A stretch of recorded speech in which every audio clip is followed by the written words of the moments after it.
Hello, good morning, and welcome along to Euros Daily. It's 9 a.m. on Friday, the 2nd of July. I'm Joe Carter, and I'll be your guide throughout this pan-European footballing party. It's day 22 of Euro 2020. Today, we're going to preview and hopefully predict, two massive quarterfinals coming your way this evening. We are, of course, talking about Switzerland versus Spain and Belgium versus Italy. We've also got Roz's stat of the day he's sent in for us. Mussa's got that. He's going to deliver that for Roz. All of that to come here on Euros Daily. Comment, like, subscribe, allow notifications, and share this video. Peace be with you. Alongside me this morning, it's the Egyptian pun king, Mus. How you doing? Morning, Joe. Yeah, I'm very well, mate. How are you? Had your coffee yet this morning? Feeling up for it? Of course. Already on my second Costa. Always love to see it. What have you got in there? It's my coconut cappuccino. Mate. Regular DC. Cocoa caps all the way, mate. I love it. I love the coconut milk. Okay, let's get straight into it, shall we? We've just got two games to preview here this morning. First up, we're going to look at Switzerland-Spain, which is at 5 o'clock today from St. Petersburg Stadium in St. Petersburg, funnily enough, in Russia. The form guide going into it, I mean, this is ridiculous. The head-to-head record of these teams, out of 22 games played, there's 16 wins for Spain and 5 draws. Switzerland have only won one of those, scoring 18 goals to Spain's 48. Now, Switzerland have already caused the biggest upset of the tournament. Can they go and do it again? Because this would be another massive upset, even though Spain, maybe pre-tournament, weren't as big as France. Coming in, we weren't back in Spain as much as we were back in France, but still looking at that form guide and the head-to-head, it would be a massive victory for Switzerland, wouldn't it? Yeah, it really would. By the way, who best to join us to talk about the knockout stage than the man himself? Yeah, so I think with Switzerland, they've already achieved history, but the UEFA website for this game says history keeps being made. So I think there'll be less pressure on Switzerland. The one big thing that counts against them, though, is Granit Xhaka is suspended. This is a real big blow. Really big blow. He was such a standout performer against France in the second round. And I think they'll really miss him. It's hard for them to replace his quality, both his leadership quality, but also his quality on the ball. So I think that will really count against them. But again, as I say, the pressure's off them. They don't have Spain's history. They don't have the expectations. It's their first ever time in a quarterfinal. Yeah, I think Xhaka is just to go into it a little slightly deeper, you think how the game will unfold tactically. Spain will look to have 65 to 70% of possession. We brought you those stats yesterday. We had a look at the stats, didn't we? And Spain absolutely dominating possession, averaging 67.5% possession across their 4 games so far. And, someone like Xhaka really is key in a game where you're not getting much of the ball, because you need someone who's going to make those clinical long passes. Have they got much by way of replacement? Who knows? We'll find out tomorrow, I guess. This one's being refereed. We'll find out later today. This one's being refereed by Michael Oliver, another English representation at the tournament. Like to see Michael Oliver. He's doing all right so far, isn't he? Yeah, he is. Probably slightly better than Anthony Taylor, who's a little slow on the VAR decisions last week in the Italy-Austria game. But yeah, I think the English officials haven't disgraced themselves this time around. It's very true. And, well, it's nice to have some at the tournament, isn't it? Have you seen the Argentine officials that are there as well? So there's an exchange program going on between UEFA and CONCACAF that allow. So there's some Spanish referees doing the Copa America, and there's some Argentine referees doing some of the games here at the Euros. Mus, last time these teams met, it was 1-1. Tight game. It was back in November 2020 in the UEFA Nations League.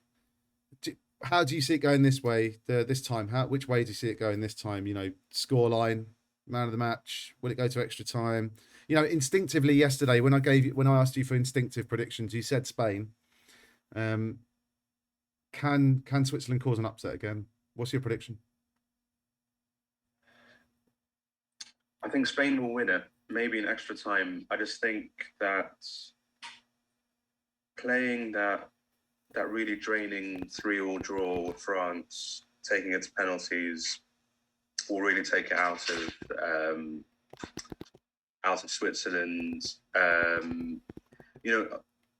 Spain, of course, also ended up playing the extra half hour against Croatia, but when you've got 67% possession, you're not running as much. And I think Xhaka will be hard to replace, as you say. You need his passing to escape that Spanish press.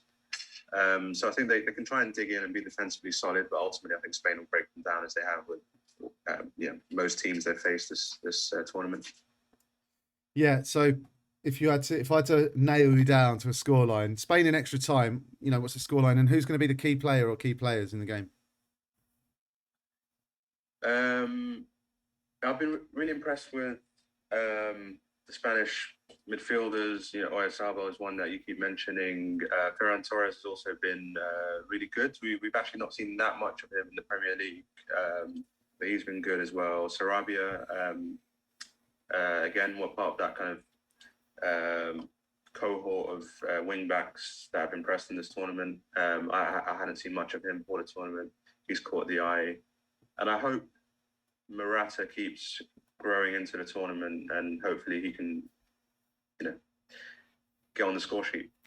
Yeah, so Sarabia, like you say, he's been a bit of a surprise, and it's good value for money on the old fantasy football as well. I think 6.7 or 6.8 million, real bargain. Got to get him in your midfield. I'm not going to give away any more secrets about the fantasy football though right now, especially if Dominator DB92 is watching. 41 points ahead of me, outrageous, but he hasn't played his limit. He's played both of his chips yet, and I haven't. So let's see what happens. I'm looking forward to this run-in.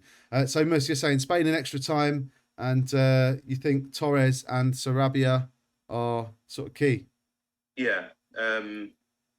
Although a shout out for Severovic for Switzerland, because with him, Switzerland always have a chance. If they get balls into the box, he scores headers.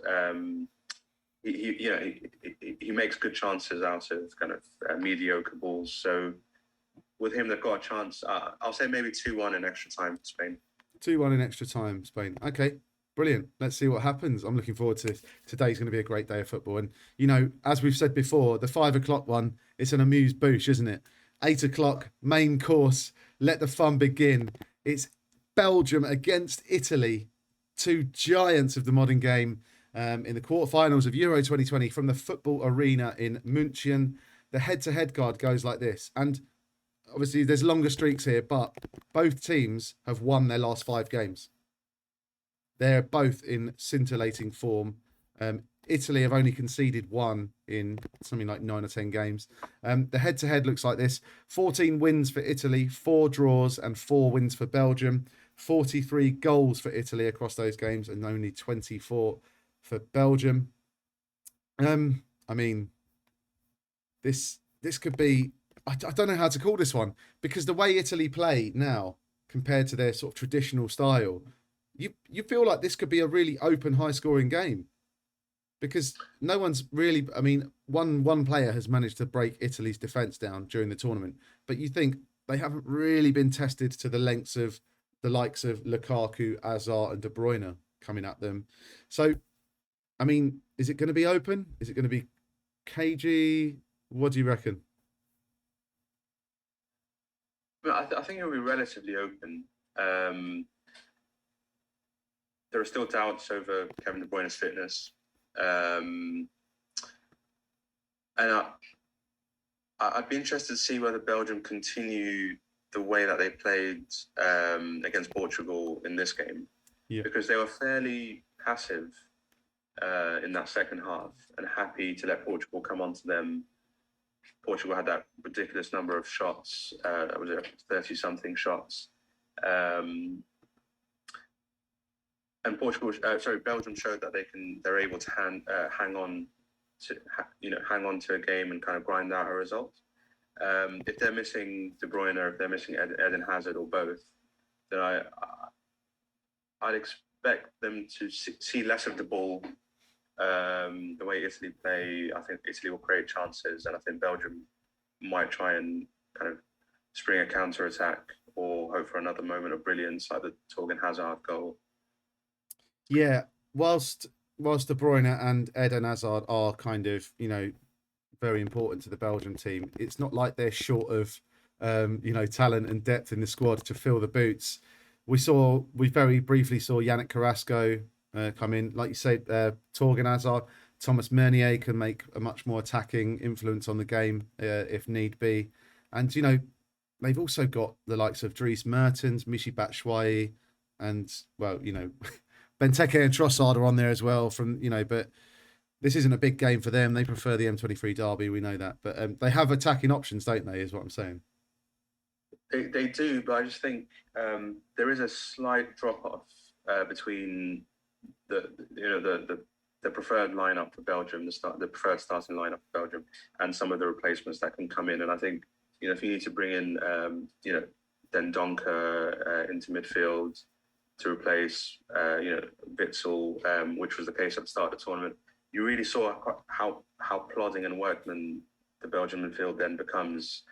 I think Meunier is a good swap for Castagna, but that's still a slight drop-off. One thing we can say for sure is that Belgium will probably score. They've scored in every one of their last 34 games. So, at some point, Lukaku you'd expect to probably get an opportunity, and he along with Harry Kane, he says one of the best central attackers left in the tournament. Yeah, and the thing about Lukaku is obviously he plays in Italy, and he's going to be up against familiar faces who he's done okay against, this season. Yeah, I mean, I was thinking about this, right? Like, it's got a slight air of Maradona scoring against Italy for Argentina, and then the kind of hostile environment they had to go back to. Or that South Korean player whose name I can't remember, who scored the winning goal, I think, in the shootout against Italy in the World Cup in 2002. And then the president of his club said, "Oh, you're not welcome back." I'm sure that's not going to happen to Lukaku this time around. But yeah, as you say, he'll be familiar with the players he's up against. But Italy are unbeaten in 31 games. Something's got to give here, though. And I'll mention Roz's stat of the day. Belgium have only ever won one European Championship quarter-final, and that was in 1972. Guess who it was against? Italy. Brilliant. Nice one. Roz's stat of the day. I think that might be the best one so far. Okay. Italy widely regarded as narrow favourites going into this game, which is strange because Belgium are the number one ranked team in the world. Look, Mus, like you say, something's got to give. Tell me your prediction now. I'm going to nail you down for prediction. I want a scoreline and I want your man of the match, please. So I think yesterday in that quick-fire prediction, I said Belgium. So I'll have to stick to that. I'll go 2-1 again. 2-1 to Belgium. Will that be in 90 minutes or extra time? I think it'll be in extra time. I don't think this will be decided in 90 minutes. I think it's too close to call. Man of the match. Let's say Lukaku. I struggle to look past him. Okay. Is that just because he's so massive, or? Yeah. Okay, fair enough. So 2-1 to Belgium. Lukaku, man of the match. So judging by your predictions, Mus, if all was to go the way you say, how does that look for the semi-finals? Well, it would be Belgium up against Spain. And that would be an interesting semi-final, wouldn't it? And a prospect for England. Look, join us tomorrow on Euros Daily, where we'll be reviewing these two games from today, and we'll be previewing the other two quarterfinals. One of them is quite important, I think, isn't it? I think so. Yeah, nice one, Mus. Cheers. See you tomorrow, mate. Cheers, Joe. See you tomorrow. Bye.